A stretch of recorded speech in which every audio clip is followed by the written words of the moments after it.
અમે પ્રજાની વચ્ચેથી પાંગરેલા લોકો છીએ અને એટલે અમે પાંગળા ન હોઈએ. ભાઈઓ બહેનો,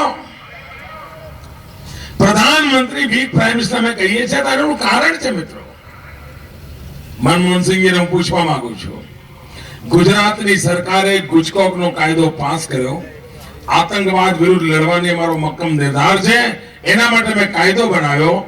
4 વર્ષ થયા તમારે ત્યાં મૂક્યો છે. એ ફાઇલ ઉપર તમે બેસી કેમ ગયા છો? તમે જો મજબૂત હો, તમે જરૂરી નથી કે તમે મોદીની વાત જોડે સહમત થાવ.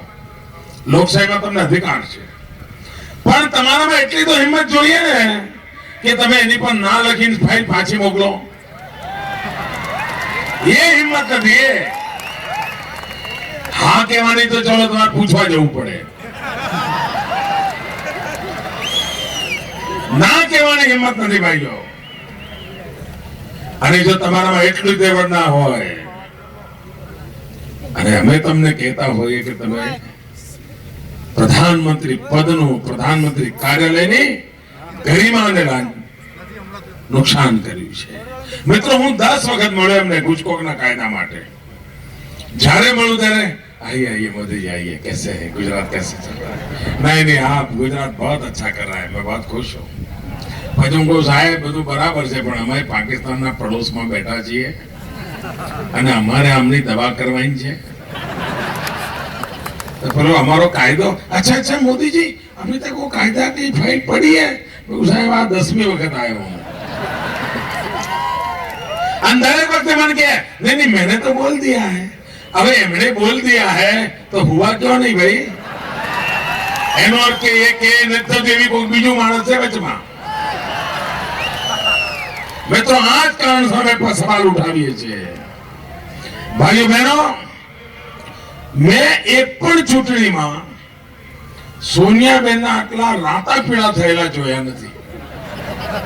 आ पहली चूंटणी एवी जोई छे તમે આમ ટીવી પર જો લાલ પીળા મારું મારું કરતા હોય સાહેબ.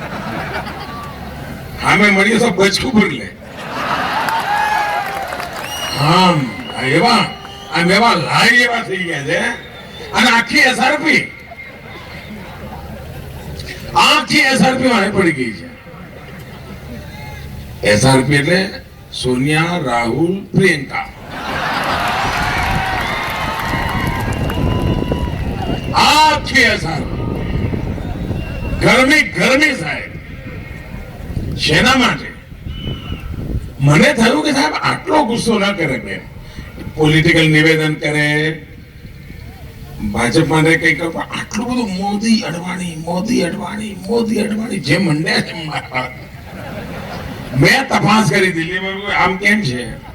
તો સાહેબ કારણ મેં જાણ્યું ને કે આટલા બધા બેન ગરમ કેમ છે. એ કારણ મને સમજાય ગયું. કારણ એ છે કારણ અડવાણીજી એમ કહ્યું છે કે અમે વિદેશી બેંકોમાંથી કાળું નાણું પાછું લાવીશું. બસ સાહેબ, કરંટ એના કારણે જ આવ્યો છે. એવા આંકડાના છે કે અડવાણીજી આ ક્યાંથી લઈ આવ્યા? તમે મને કહો ભાઈઓ, વિદેશોમાં કાળું નાણું પડ્યું છે? ભારતના ગરીબ માનવીની કમાઈના પૈસા આ ચોર, લૂંટારૂ, ભ્રષ્ટાચારીઓ લઈ ગયા છે. આ બેઈમાન કાળા બજારીઓ લોકોના આ રૂપિયા પાછા લાવવા જોઈએ. આ કાળું નાણું મૂકનાર લોકોના નામ જાહેર કરવા જોઈએ. એ લોકોને જેલમાં પૂરવા જોઈએ. કાળું નાણું લાવીને હિન્દુસ્તાનના ગરીબો માટે વાપરવું જોઈએ. તમે બધા હા પાડો છો. ના કેમ નથી પાડતા? હા કેમ પાડો છો? હે ભાઈ, તમે હા એટલા માટે પાડો છો તમારું કઈ જવાનું નથી.